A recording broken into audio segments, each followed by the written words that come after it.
സാറേ, തെരഞ്ഞെടുപ്പാണ് സന്ദർഭം. അതെ, തെരഞ്ഞെടുപ്പോട് ബന്ധപ്പെട്ട് രാഷ്ട്രത്തിൻ്റെ പ്രധാനപ്പെട്ട കാര്യങ്ങളൊക്കെ ചർച്ച ചെയ്യേണ്ട സന്ദർഭമാണ്. പക്ഷെ ഞാനിതിനെ സാറിൽ നിന്നൊരു കാര്യം അറിയാൻ വേണ്ടി ചോദിക്കുന്നു. ലോകത്തിലെ മാതൃകാപരമായ രാഷ്ട്രങ്ങളിൽ ഉള്ള ഒരു ബൈപാർട്ടിസൺ കോൺസെൻസസ്, രണ്ട് വ്യത്യസ്ത പാർട്ടികളുണ്ടെങ്കിലും രാഷ്ട്രത്തിൻ്റെ അടിസ്ഥാന താല്പര്യങ്ങളെ കാണുന്ന കാര്യത്തിലൊരു പൊതു സമീപനം, ഒരാളുടെ ഭാഗത്തു നിന്നുണ്ടാകുന്ന ചരിത്രപരമായിട്ടുണ്ടാകുന്ന തെറ്റാണെങ്കിലും അതിനെ തിരുത്താൻ അടുത്ത ഗവൺമെൻറ് തയ്യാറാവുന്നു. ഉദാഹരണത്തിന് നമ്മുടെ 2004-2008 സന്ദർഭത്തിൽ അമേരിക്കയിലെ ഡെമോക്രാറ്റ്സിൻ്റെയും റിപ്പബ്ലിക്കൻസിൻ്റെയും രണ്ടുപേര്, അതൊന്ന് ജോ ബൈഡൻ, ഇത് ഇപ്പോഴത്തെ ജോ ബൈഡൻ, അവർ 4 പേരും കൂടെ വന്നിട്ട് അമേരിക്കയുടെ ഇന്ത്യയുടെയും താല്പര്യം സംരക്ഷിക്കുന്ന ഒരു ട്രീറ്റി ഒപ്പിടുന്നതിന് വേണ്ടി സർക്കാർ മാറുന്നതിന് മുമ്പ് തന്നെ ശ്രമിക്കണമെന്ന് ഇടപെടലുണ്ടായി. അത് എന്ന് പറയുന്ന പോലെ നിങ്ങളത് ചെയ്തു ഞങ്ങളത് ചെയ്തു കുറ്റപ്പെടുത്താനൊന്നുമല്ല. ചില കാര്യങ്ങൾക്കകത്ത് ഉദ്ദേശശുദ്ധി ഉണ്ടെങ്കിൽ പോലും അബദ്ധങ്ങൾ ഒരു ഗവൺമെൻറ് തെറ്റിപ്പോവാം. ഉദാഹരണത്തിന് കാശ്മീർ വിഷയം ഇങ്ങനെയായപ്പോൾ ഒരു കാരണവശാലും കാശ്മീർ ഭാരതത്തിൻ്റെ അല്ലാതായി മാറണം എന്ന ഇൻറ്റൻഷനൊന്നും ഭാരത ഭരണത്തുണ്ടാകാൻ വഴിയില്ല. എങ്കിലും അതുപോലെ ചൈനയ്ക്ക് ആദ്യം ഐക്യരാഷ്ട്രസഭയുടെ സെക്യൂരിറ്റി കൗൺസിലിൽ ചൈനയ്ക്കാവട്ടെ ആദ്യം അംഗത്വം കൊടുക്കുന്നതെന്നൊക്കെ പറഞ്ഞതിനെ ഒന്നും വ്യക്തിപരമായിട്ട് രാഷ്ട്രീയപരമായിട്ട് അബദ്ധമായിരിക്കും, എങ്കിലും അത് ഇൻറ്റൻഷനല്ല, ബോധപൂർവമായിരുന്നില്ല എന്നും അത് തിരുത്താനല്ലേ പുതിയ കാലം ശ്രമിക്കേണ്ടതെന്നും അത് തിരുത്തുന്നതിന് അത് നെഹ്റുവിൻ്റെ കാലത്തെയാണെങ്കിലും ഇന്ദിരാഗാന്ധിയുടെ കാലത്തെയാണെങ്കിലും ശാസ്ത്രിയുടെ കാലത്തെയാണെങ്കിലും അടൽ ബിഹാരി വാജ്പേയിയുടെ കാലത്തെയാണെങ്കിലും ഏത് സർക്കാരിൻ്റെ കാലത്താണെങ്കിലും സംഭവിച്ചിട്ടുള്ള ചില കുറവുകളെ തിരുത്തി മുന്നോട്ട് പോകുന്നതിൻ്റെ രീതിയല്ലേ പുതിയ സർക്കാർ എടുക്കേണ്ടതെന്നും ആ വഴിക്കാണോ അവർ പോകുന്നതെന്നും ഇതാണ് എനിക്ക് അങ്ങോട്ട് ചോദിക്കാനുള്ളത്. അതിനകത്ത് പല കാര്യങ്ങളുണ്ട് സാർ. നമ്മൾ ഇന്ത്യയുടെ ഒരു പഴയ ചരിത്രം പരിശോധിച്ചാൽ ഇന്ത്യക്ക് സ്വാതന്ത്ര്യം കിട്ടാനേ ബ്രിട്ടീഷുകാർ സമ്മതിച്ചിരുന്നില്ല. സ്വാതന്ത്ര്യം കൊടുത്താൽ വിവരദോഷികളായ ഇന്ത്യക്കാർ തമ്മിൽ തല്ലി ഇത് നശിപ്പിക്കും എന്നാണ് ചർച്ചിൽ പറഞ്ഞിരുന്നത്. അത് കഴിഞ്ഞിട്ടാണ് സ്വാതന്ത്ര്യം കിട്ടിയത്. സ്വാതന്ത്ര്യം കിട്ടി ഗാന്ധിജിയുടെ ശ്രമഫലമായി ഗാന്ധിജി തത്വചിന്തയിൽ ആളുകളെ അണിനിരത്തി കൊണ്ടുവന്ന് ഒരു സ്വാതന്ത്ര്യ സമര പ്രസ്ഥാനം സൃഷ്ടിച്ചതിന് ശേഷമാണ് പല കാരണങ്ങൾ. അപ്പോൾ ലോകമഹായുദ്ധമുണ്ടായി. ആ ലോകമഹായുദ്ധത്തിൻ്റെ ഇടയിൽ സ്വാതന്ത്ര്യം കൊടുക്കാൻ ബ്രിട്ടീഷുകാർ സമ്മതിക്കുകയായിരുന്നു. അപ്പോൾ നമ്മൾ ആലോചിക്കേണ്ട ഒരു കാര്യം, ഈ സ്വാതന്ത്ര്യം നേടുമ്പോൾ മുഹമ്മദ് അലി ജിന്ന പാകിസ്ഥാനില്ലാതെ അവർ സമ്മതിക്കുമായിരുന്നില്ല. അപ്പോൾ എങ്ങനെയെങ്കിലും സ്വാതന്ത്ര്യം നേടുക എന്നത്, വെട്ടിമുറിച്ചിട്ടാണെങ്കിലും സ്വാതന്ത്ര്യം നേടുക എന്ന നയം അന്നത്തെ സ്വാതന്ത്ര്യ സമര സേനാനികളിൽ പലരും തീരുമാനിച്ചതിൻ്റെ അടിസ്ഥാനത്തിലാണ് പാകിസ്ഥാൻ അവർക്ക് വിട്ടുകൊടുത്തത്. ആ പാകിസ്ഥാൻ വിട്ടുകൊടുത്തപ്പോഴുണ്ടായ അഭയാർത്ഥി പ്രവാഹം, അത് കഴിഞ്ഞിട്ടുള്ള വർഗീയ കലാപം, ഇതെല്ലാം കൂടെ കൂട്ടിക്കുഴച്ച് നോക്കുമ്പോഴാണ് ജവഹർലാൽ നെഹ്റു പ്രധാനമന്ത്രിയായി വരുന്നത്. അപ്പം ജവഹർലാൽ നെഹ്റു ഒരു സൗമ്യനാണ്, ഒരു ലോക സമാധാനത്തിന് വേണ്ടി നിലകൊള്ളുന്നയാളാണ്. അപ്പോൾ അങ്ങനെ ലോക സമാധാനത്തിന് വേണ്ടി നിലകൊള്ളുകയും അയൽ രാജ്യങ്ങളുമായി നല്ല ബന്ധം സ്ഥാപിക്കണമെന്ന് ആഗ്രഹിക്കുകയും ചെയ്തതിൻ്റെ അടിസ്ഥാനത്തിലാണ് പല കാര്യങ്ങളിലെയും തീരുമാനങ്ങളെടുത്തത്. പിന്നെ അന്നത്തെ ഇന്ത്യ ഒന്നുമില്ലായിരുന്നു, ഒരു മുട്ടുസൂചി പോലും ഉണ്ടാക്കാൻ കഴിയാതിരുന്ന ഇന്ത്യയാണ്. അപ്പോഴാണ് റഷ്യയിൽ നിന്ന് നമ്മൾ പഞ്ചവത്സര പദ്ധതി കടമെടുക്കുകയല്ല, പഞ്ചവത്സര പദ്ധതിയെ കണ്ടിട്ട് അവരുടെ സപ്തവത്സര പദ്ധതിയായിരുന്നു, അത് ഇന്ത്യയിൽ പഞ്ചവത്സര പദ്ധതിയായി കൊണ്ടുവന്നു. പിന്നെ ചൈനയും നമ്മൾ അമിതമായി വിശ്വസിക്കുകയും സ്നേഹിക്കുകയും ചെയ്തതുകൊണ്ടാണ് ഒരു പഞ്ചശീല തത്വമുണ്ടാക്കി അതിൽ അവർ ഉൾപ്പെടുകയും ചെയ്തത്. അപ്പോൾ റഷ്യയും ചൈനയും അന്ന് നമുക്ക് റോൾ മോഡലുകളായിരുന്നു. അപ്പോഴാണ് ഐക്യരാഷ്ട്രസഭയിൽ ഇന്ത്യക്ക് അംഗത്വം കൊടുക്കാൻ ഒരു ശ്രമവും തീരുമാനവും വരാൻ ഇരിക്കുന്നതിൻ്റെ നടുവിൽ ജവഹർലാൽ നെഹ്റു ചൈനയ്ക്ക് അത് കൊടുത്തേക്കൂ എന്ന് പറഞ്ഞു. അപ്പം ഏതായാലും കൊടുത്തുപോയി, അതിനി വീണ്ടെടുക്കാൻ കഴിയില്ല, അവർ സമ്മതിക്കത്തില്ല. പിന്നെ കച്ച് ദ്വീപിൻ്റെ കാര്യത്തിൽ 74 ഇന്ദിരാഗാന്ധിയുടെ കാലത്താണ് അവസാനമായി ഒപ്പിട്ടത്. അതിനു മുമ്പ് നെഹ്റുവിന് വേണമായിരുന്നെങ്കിൽ അതിലേക്ക് കടക്കാമായിരുന്നു. പിന്നെ ഒരു തുറമുഖത്തിൻ്റെ ഗോദ്ര തുറമുഖത്തിൻ്റെ കാര്യവും ഒമാനിൽ നിന്ന് വിലയ്ക്ക് വാങ്ങാമായിരുന്നു. അപ്പോഴെടുക്കുന്ന തീരുമാനം, അതായത് വർഷങ്ങൾക്ക് മുമ്പ് എടുക്കുന്ന തീരുമാനം അന്ന് ശരിയായിരുന്നു എന്നുള്ളതാണ് എൻ്റെ വാദം. അതാണല്ലോ ഞാനും പറഞ്ഞത്. അന്ന് ശരിയായിരുന്നു എന്നതാണ് വാദം. അപ്പോൾ അന്നത്തെ ആ കാലഘട്ടത്തിൽ സംഭവിക്കാമായിരുന്ന, അല്ലെങ്കിൽ പ്രതീക്ഷിക്കാമായിരുന്ന, അല്ലെങ്കിൽ അനുരഞ്ജനത്തിലൂടെ പോകാൻ കഴിയുമായിരുന്ന ചില വഴക്കങ്ങളാണ് നെഹ്റുവും ഇന്ദിരാഗാന്ധിയും ചെയ്തത്.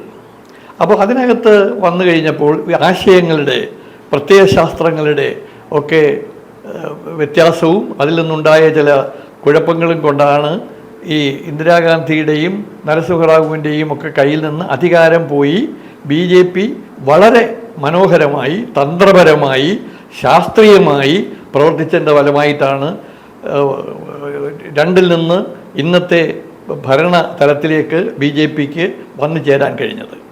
അപ്പോൾ ഇപ്പോൾ അന്ന് കഴിഞ്ഞുപോയ ചില സംഭവങ്ങളെ ചകഞ്ഞെടുത്ത് അതിൻ്റെ പേരിൽ വിമർശിക്കാനും അതിൻ്റെ പേരിൽ ആക്ഷേപം ഉന്നയിക്കാനും ശ്രമിക്കുന്നതായിരിക്കില്ല ബുദ്ധി എന്നാണ് എൻ്റെ വാദം. കാരണം അവരുടെ അന്നത്തെ കാലഘട്ടത്തിൽ അന്ന് അതേ ചെയ്യാൻ കഴിയുമായിരുന്നുള്ളൂ. അത് അവർ ചെയ്തു കഴിഞ്ഞപ്പോൾ കാലം കഴിയുമ്പോൾ, ഇത് നമ്മൾ കുട്ടികളെ വളർത്തുമ്പോൾ 8ാം വയസ്സിൽ അവരെ വളർത്തുന്ന കണക്കല്ലല്ലോ 16ാം വയസ്സിൽ, 16ാം വയസ്സിൽ വളർത്തുന്ന കണക്കല്ലല്ലോ 26ാം വയസ്സിൽ. അപ്പോൾ ഓരോ രാജ്യത്തിൻ്റെയും പ്രായത്തെ ആശ്രയിച്ചും വളർച്ചയെ ആശ്രയിച്ചും വികസനത്തെ ആശ്രയിച്ചും ചില തന്ത്രങ്ങളും ചില തീരുമാനങ്ങളും എടുക്കാൻ ബാധ്യസ്ഥരാകും. അങ്ങനെ എടുത്ത ചില തീരുമാനങ്ങളുടെ അടിസ്ഥാനത്തിൽ അന്ന് സംഭവിച്ചു പോയത് പിഴവുകളാണ് എന്ന് ഇന്ന് നോക്കുമ്പോൾ കാണാം. പക്ഷെ അന്ന് അങ്ങനെ ആയിരുന്നില്ല. അന്ന് തിരുത്താനോ വിമർശിക്കാനോ ആരും തയ്യാറായിരുന്നില്ല. അപ്പം ഇന്ന് തിരുത്താൻ ശ്രമിക്കുമ്പോൾ ഉണ്ടാകാവുന്ന കുഴപ്പങ്ങൾ, കച്ച് ദ്വീപ് വീണ്ടെടുക്കണം എന്ന അർത്ഥത്തിൽ ഇപ്പോഴൊരു സാർ പറഞ്ഞതുപോലെ DMKയുടെ അതിതീവ്രത കൊണ്ട് ഉണ്ടായ സംഭവമാണ് ഇപ്പോൾ വന്ന് പെട്ടിരിക്കുന്നത്. അത് ജയലളിതയുടെ കാലഘട്ടത്തിൽ അത് വീണ്ടെടുക്കണമെന്ന് പറഞ്ഞുകൊണ്ട് അവർ പ്രമേയം പാസ്സാക്കുകയൊക്കെ ചെയ്തു. ഇപ്പോൾ അത് വീണ്ടെടുക്കണമെന്ന് പറഞ്ഞാൽ അത്ര പെട്ടെന്ന് വീണ്ടെടുക്കാൻ കഴിയത്തില്ല. 1. 2, അതിൻ്റെ പേരിലൊരു മഹായുദ്ധം ഉണ്ടാകും, ലോകമഹായുദ്ധം ഉണ്ടാകും. ശ്രീലങ്കയുമായി യുദ്ധം ചെയ്യുന്നതിന് കുഴപ്പവും നമുക്കില്ല. നമുക്ക് പടവെട്ടി ജയിക്കാൻ കഴിയും. പക്ഷേ അവർ ചൈന വരും, അമേരിക്ക വരും, പല രാജ്യങ്ങളും അവരെ സഹായിക്കാനും ഈ അന്നുണ്ടാക്കിയ ഒരു ട്രീറ്റി അത് പാലിക്കാൻ ഇന്ത്യ ബാധ്യസ്ഥമാണ്. പിന്നെ എന്തുകൊണ്ട് മാറ്റാൻ ശ്രമിക്കുന്നു എന്നതിനെ ആശ്രയിച്ചിരിക്കും. പിന്നെ ശ്രീ മോദി വളരെ തന്ത്രജ്ഞനാണ്, പ്രജ്ഞനാണ്. അപ്പോൾ അദ്ദേഹം ഇപ്പോൾ കച്ച് ദ്വീപിൻ്റെ തുരുമ്പ് ഒരു പുതിയ ആയുധമാക്കി അദ്ദേഹം ആവിഷ്കരിക്കുകയാണ്. കാരണം രാമക്ഷേത്രം കൊണ്ടുവന്നു, അതിലൂടെ അദ്ദേഹം ഇത് ചെയ്തു. എന്തിനാ കേവലം തമിഴ്നാട്ടിൽ നിന്ന് കൊണ്ടുപോയ ഒരു ചെങ്കോലിൻ്റെ കാര്യത്തിൽ പോലും അദ്ദേഹത്തിന് ആളുകളെ കയ്യിലെടുക്കാൻ കഴിഞ്ഞു. ഇപ്പോൾ ഇതാ ഇന്നത്തെ പത്രത്തിൽ കാണുന്നു രാമായണത്തിൻ്റെ പുനരാവിഷ്കരണമല്ല പുനർപ്രദർശനം ഇപ്പം നടത്താൻ പോകുന്നു. അപ്പോൾ എല്ലാ കാര്യത്തിലും അവരുടെ ഒരു നയതന്ത്രങ്ങളുണ്ട്.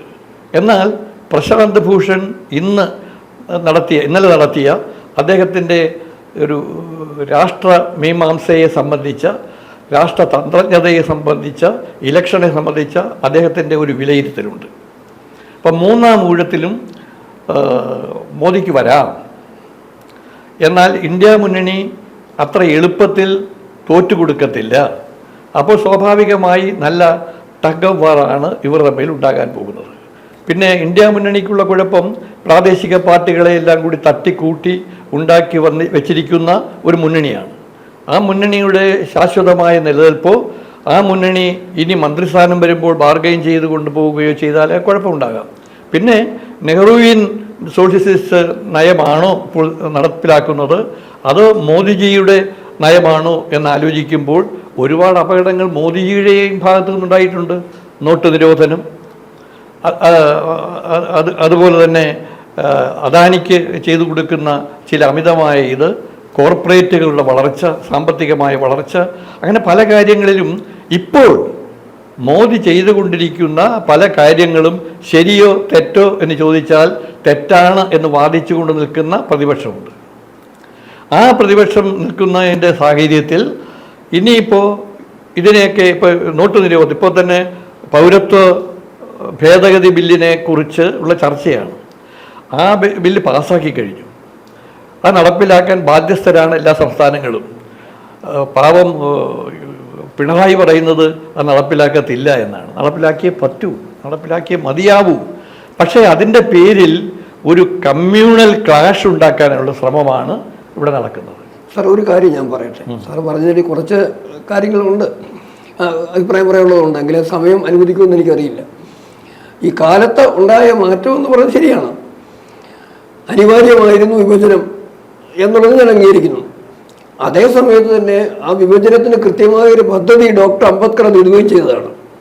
48 ജൂൺ വരെ സ്വാതന്ത്ര്യം താമസിപ്പിച്ചിരുന്നെങ്കിൽ ഒരുപക്ഷെ വിഭജനത്തിലുണ്ടായ വലിയൊരു ട്രാജഡി ഉണ്ടാവില്ലായിരുന്നു.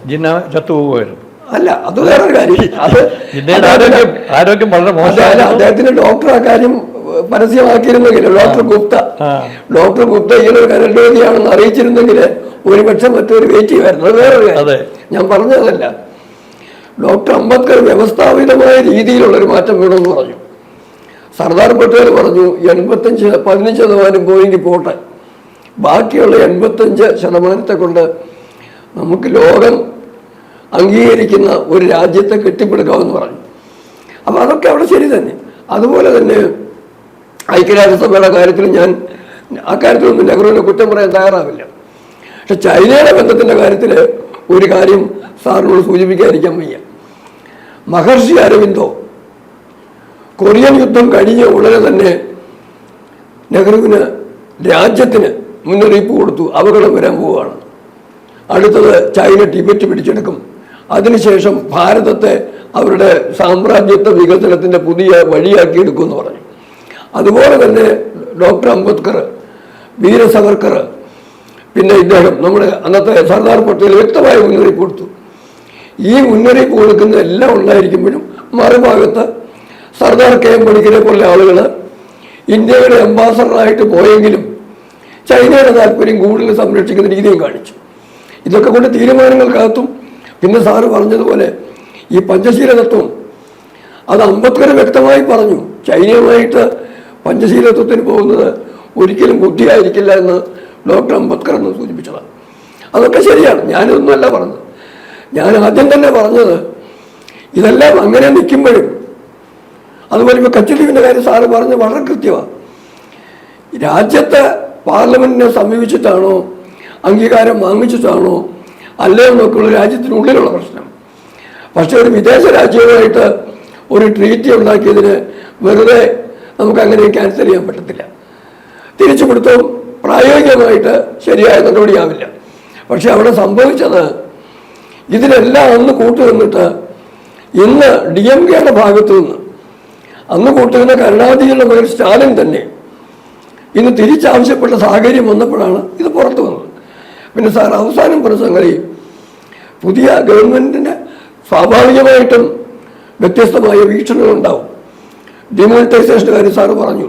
ഡിമോണിറ്റൈസേഷൻ ഈ സമയത്തുള്ളിൽ ചർച്ചയാവുന്ന വിഷയമല്ല. അതൊരിക്കലും ഒരു തെറ്റായ നടപടിയായിരുന്നിട്ടില്ല. ഡിമോണിറ്റൈസേഷൻ GST എന്ന പക്ഷക്കാരനാണ് ഞാൻ. ഞാൻ തിരിച്ചും, കാരണം ഒരുപാട് സാമ്പത്തിക തിരിമറികൾ, കള്ളപ്പണങ്ങൾ വെളുപ്പിച്ചത് ഒക്കെ ഒരുപാടുണ്ട്. അല്ലല്ല, അത് ഒരു ഡീറ്റെയിൽ ഡിസ്കഷൻ വേറെ ഇന്ന് അതിന് സമയമില്ല, ഇല്ലെന്ന് എനിക്ക് തോന്നുന്നു. 15 മിനിറ്റല്ലേ ഉള്ളൂ. ഡിമോണിറ്റൈസേഷന് ഈ പറയുന്നത് പോലെ ഡിമോണൈസ് ചെയ്ത രീതി ഉണ്ടല്ലോ, അതിനോട് യോജിക്കാൻ പറ്റില്ല. പിന്നെ പൗരത്വ ഭേദഗതി ബിൽ എങ്ങും ഒരിടത്തും ഏതെങ്കിലും ഒരു മതത്തിനെതിരാണെന്നോ ഒരു വിഭാഗത്തിനെതിരാണെന്നോ പറഞ്ഞിട്ടേ ഇല്ല. ഭരണഘടന അനുശാസിക്കുന്ന രൂപത്തിൽ നമ്മൾ ഈ ന്യൂനപക്ഷങ്ങൾക്ക് അവകാശം കൊടുക്കുന്നത് പോലെ, ഷെഡ്യൂൾ കാസ്റ്റ് ഷെഡ്യൂൾ സംവരണം കൊടുക്കുന്നത് പോലെ ഒരു വിഭാഗത്തെ കാറ്റഗറൈസ് ചെയ്തു. അതായത് അഫ്ഗാനിസ്ഥാനിൽ നിന്നും പാകിസ്ഥാനിൽ നിന്നും ബംഗ്ലാദേശിൽ നിന്നും മതപരമായ പീഡനം അനുഭവിച്ചവർക്ക് അതും പൗരത്വം കൊടുക്കുന്നത് ആ പ്രോസസ് ഒന്ന് വേഗമാക്കുന്നതിനുള്ള സഹായം മറ്റുള്ളവർക്ക് കിട്ടും. ഇതിനെ പക്ഷെ ദുഷ്ടരാക്കോടുകൂടി വർഗീയതയുടെ പേര് പറഞ്ഞാൽ ശ്രമിച്ചത് അല്ല അതോടൊക്കെ ചേർത്താൽ മതിയായിരുന്നു. മുസ്ലിംസിന് സമ്മതിക്കാം. അല്ല അതെങ്ങനെ ചേർക്കില്ല? പാകിസ്ഥാനിൽ എങ്ങനെ ഒരു മുസ്ലിം അല്ല, നമ്മളൊരു ഇത് സാധനം ഉണ്ടാക്കുമ്പോൾ വരുംകാല സംഭവ വികാസങ്ങൾ എങ്ങനെ വരുമെന്നും എങ്ങനെ വിമർശനമുണ്ടാകുമെന്നും എങ്ങനെ എതിർപ്പുണ്ടാകുമെന്ന് കണ്ടിട്ട് സംവിധാനം ചെയ്തിരുന്നെങ്കിൽ സാറ് പറഞ്ഞതുപോലെ ആ ബില്ലിൽ അത് തുടർച്ചയായി ചേർക്കാൻ അല്ല ബില്ല് ചേർക്കേണ്ടിയിരുന്നത്.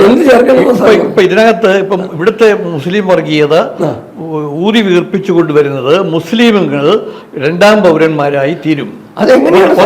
അത് വേറെ കാര്യം. നമ്മൾ തീരുമാനിക്കേണ്ട പ്രായോഗികമായ രാഷ്ട്രീയമാണ് എപ്പോഴും നന്നായി പോവേണ്ടത്. അപ്പോൾ സ്വാഭാവികമായി മതന്യൂനപക്ഷങ്ങളുടെ വികാരങ്ങളെ വ്രണപ്പെടുത്തിക്കൊണ്ട് പോവാതെ ഇപ്പോൾ ഈ പൗരത്വ ഭേദഗതി ബിൽ മുസ്ലിംസിനെതിരാണ് എന്ന മട്ടിലാണ് വ്യാഖ്യാനിക്കപ്പെടുന്നത്. കോൺഗ്രസ് അടക്കം അല്ല. അപ്പോൾ ഞാനിപ്പോൾ കോൺഗ്രസ്സുകാരനല്ല ഞാനിപ്പോൾ രാഷ്ട്രീയമൊക്കെ നിർത്തി ഒരു പ്രത്യേക രാജ്യസ്നേഹ സംബന്ധമായ കാര്യങ്ങളിലാണ് നിൽക്കുന്നത്. അപ്പോൾ ഇവിടെ ഒരു അവസരം കൊടുത്തിട്ട് എനിക്ക് മനസ്സിലാകാത്ത ഒറ്റ കാര്യമുള്ളൂ അതിനകത്ത്. അതായത് ആ ക്ലാസിഫൈ ചെയ്ത ഗ്രൂപ്പ് എന്ന് പറയുന്നത് അഫ്ഗാനിസ്ഥാനിൽ നിന്നും പാകിസ്ഥാനിൽ നിന്നും, അതായത് ഭാരതത്തിൽ നിന്ന് പിരിഞ്ഞു പോയ രാജ്യങ്ങൾ, അഫ്ഗാനിസ്ഥാൻ, പാകിസ്ഥാൻ, ബംഗ്ലാദേശ്, ഈ 3 രാജ്യങ്ങൾ. അതിനകത്ത് അമേരിക്കയോ ഇംഗ്ലണ്ടോ ഒന്നും വരുന്നില്ലല്ലോ. ഈ 3 രാജ്യങ്ങളിലും മതപരമായ പീഡനം അനുഭവിച്ചവരെന്ന് പറയുമ്പോൾ അവിടുത്തെ ഭൂരിപക്ഷ മതമായ മുസ്ലിം എങ്ങനെ അതിനകത്ത് വരുന്നത്? അത് വരുന്നില്ലല്ലോ. ഒരു കാര്യം അത്. രണ്ടാമത്തെ കാര്യം എന്താണെന്ന് പറഞ്ഞാൽ അതിലും ഒരു കാലഘട്ടം വരെയുള്ളവർക്ക് ആ സൗകര്യം കൊടുക്കുന്നുള്ളൂ. കൃത്യമായിട്ട് വിഭാഗത്തെ ഐഡന്റിഫൈ ചെയ്തിട്ടുണ്ട്. അതിന് ഭരണഘടനാപരമായ പ്രശ്നം പോലും ഉണ്ടോ എന്നുള്ളതാണ് ഇപ്പൊ കോടതി നോക്കുന്നു. എങ്കിലും അവിടെ വർഗീയ പ്രശ്നം ഉന്നയിച്ചവര് പാകിസ്ഥാൻ എന്ന് പറഞ്ഞ് ഇസ്ലാമിക രാജ്യമാണെന്ന് പറഞ്ഞ് കൊണ്ടുപോയപ്പം എന്തുകൊണ്ട് ഭാരതം ഹിന്ദുവിന്റെ രാഷ്ട്രമാകാൻ അത് ശരിയാണെന്ന് ഞാൻ പറയാൻ വരികയല്ല ചെയ്യുന്നത്. ആ ഹിന്ദു ഭൂരിപക്ഷത്തിന് അങ്ങനെ അവകാശം കൊടുക്കാതിരുന്ന എന്തുകൊണ്ടാണ്? ഒരു കൂട്ടർക്ക് ഈ പറയുന്ന കാര്യങ്ങളെല്ലാം ഒരു കൂട്ടർക്ക് മാത്രം മതിയോ? ഒരു കൂട്ടർക്ക് സർവതന്ത്ര സ്വാതന്ത്ര്യം, അവർക്ക് ഇഷ്ടപ്പെടുന്നത് മാത്രമേ ചെയ്യാവുള്ളൂ. ഇവിടെ ഭൂരിപക്ഷം വരുന്ന ഹിന്ദുവിനെ കൊണ്ട് പരിഗണിക്കേണ്ട ഒരു ആവശ്യമില്ലേ? അല്ല, അതൊക്കെ സംബന്ധിച്ചു. ഈ ഹിന്ദു ഭൂരിപക്ഷം എന്ന് പറയുമ്പോൾ ഹിന്ദു മതം എന്ന് പറയുന്ന സാധനം ഉണ്ടായിരുന്നില്ല. ഒരു സനാതന ധർമ്മ ചേരിയുമായി മുന്നോട്ട് പോവുകയായിരുന്നു. അപ്പോൾ ഇവിടെ മതേതരത്വത്തിൻ്റെ ഒരു പ്രത്യേക വിചാരം തുടുത്തു വന്നിരുന്നു. അപ്പോൾ അതുകൊണ്ടാണ് പല ഘട്ടങ്ങളിലും നമ്മളുടേതായ ചില തീരുമാനങ്ങൾ എടുക്കേണ്ടി വരുന്നത്. അപ്പോൾ ഇവിടെ ഭരണഘടനയിൽ മതേതരത്വം, ജനാധിപത്യം, സോഷ്യലിസം, സ്വാതന്ത്ര്യം ഇതൊക്കെ ഒരുമിപ്പിച്ചു കൊണ്ടുപോകുന്ന കാര്യത്തിൽ ഇന്ത്യയുടെ അന്നത്തെ സാരഥികൾ തീരുമാനിച്ചതിൻ്റെ അടിസ്ഥാനത്തിലാണ് പാകിസ്ഥാൻ വിട്ടുപോയപ്പോൾ അവിടെ നിന്ന് ഇങ്ങോട്ട് വന്ന അഭയാർത്ഥികൾ എത്ര പേരാണ് കൊല ചെയ്യപ്പെട്ടത്? ട്രാജഡി വാഗൺ കേസുകൾ കിടക്കുകയല്ലേ. അപ്പോൾ സ്വാഭാവികമായി ഈ ഒരു ഹിന്ദുസ്ഥാൻ ഉണ്ടാക്കിയിരുന്നെങ്കിൽ ഇന്ത്യയിലെ ജനങ്ങൾ വീണ്ടും വർഗീയ കലാപത്തിൻ്റെ ഇരകളായി മുന്നോട്ട് പോകുമായിരുന്നു. അതുകൊണ്ട് അവരന്ന് ചെയ്തത് പാകിസ്ഥാൻ ഒരു മുസ്ലിം രാഷ്ട്രമായി പോയപ്പോൾ ഇന്ത്യ ഒരു ഹിന്ദുസ്ഥാൻ രാഷ്ട്രമായി വന്നിരുന്നെങ്കിൽ ഉണ്ടാകാമായിരുന്ന അപകടങ്ങൾ നിസ്സാരം. ഞാൻ അത്രയൊന്നും പറയുന്നില്ല. ഞാൻ പറയുന്നത് പാകിസ്ഥാൻ ആയിക്കോട്ടെ, ഇസ്ലാമിക രാഷ്ട്രമായിക്കോട്ടെ, ഭാരതം മതനിരപേക്ഷ രാഷ്ട്രമാവട്ടെ, ഭാരതത്തിൽ ന്യൂനപക്ഷങ്ങൾക്ക് പ്രത്യേക ആനുകൂല്യം കൊടുക്കുന്ന, പ്രീണനം കൊടുക്കുന്ന സംവിധാനം ഉണ്ടാക്കാൻ എന്നുണ്ടായിരുന്നു. തീർച്ചയായും അത്രയും പാടില്ലായിരുന്നു. ഇന്തോനേഷ്യയിൽ ഉള്ളതിനേക്കാൾ കൂടുതൽ മുസ്ലിമുകൾ ഇന്ത്യയിലുണ്ട്. ആയിക്കോട്ടെ, പാകിസ്ഥാൻ പോയപ്പോൾ എല്ലാ മുസ്ലിമുകളും പാകിസ്ഥാനിലേക്ക് പോയില്ല. അപ്പോൾ ഇവിടെ അവശേഷിച്ച മുസ്ലിമുകൾക്ക് പരിരക്ഷയും അവർ ആക്രമണ വിധേയരാവാതിരിക്കാനുള്ള സംരക്ഷണവും കൊടുക്കേണ്ട ബാധ്യത ഉണ്ടായിരുന്നത് കൊണ്ടാണ് ഇങ്ങനെ ഒരു മതേതരത്വത്തിൻ്റെ ഒരു തൂവൽ ഞാൻ അതിനെ ഒന്നും എതിർത്തല്ല ചോദിക്കുന്നത്. എൻ്റെ ചോദ്യം എന്താണെന്ന് പറഞ്ഞാൽ അവിടെ ഡിവിഷൻ ആണെങ്കിൽ, പാർട്ടീഷൻ ആണെങ്കിൽ കൃത്യമായ പാർട്ടീഷൻ. നിങ്ങൾക്ക് നിങ്ങളുടെ ഭാഗം, ഞങ്ങൾക്ക് ഞങ്ങളുടെ ഭാഗം. നിങ്ങൾക്ക് നിങ്ങൾ കാണിക്കുന്ന തെറ്റുകൾ ഞങ്ങൾ ചെയ്യത്തുമില്ല. പക്ഷെ നിങ്ങൾക്ക് പ്രത്യേക ഒരു പരിഗണന ഉണ്ടാവില്ല. എന്താ അവിടെ തെറ്റുള്ളത്? പ്രത്യേക പരിഗണന ആർക്കുമില്ല. Appeasement of none and justice for all.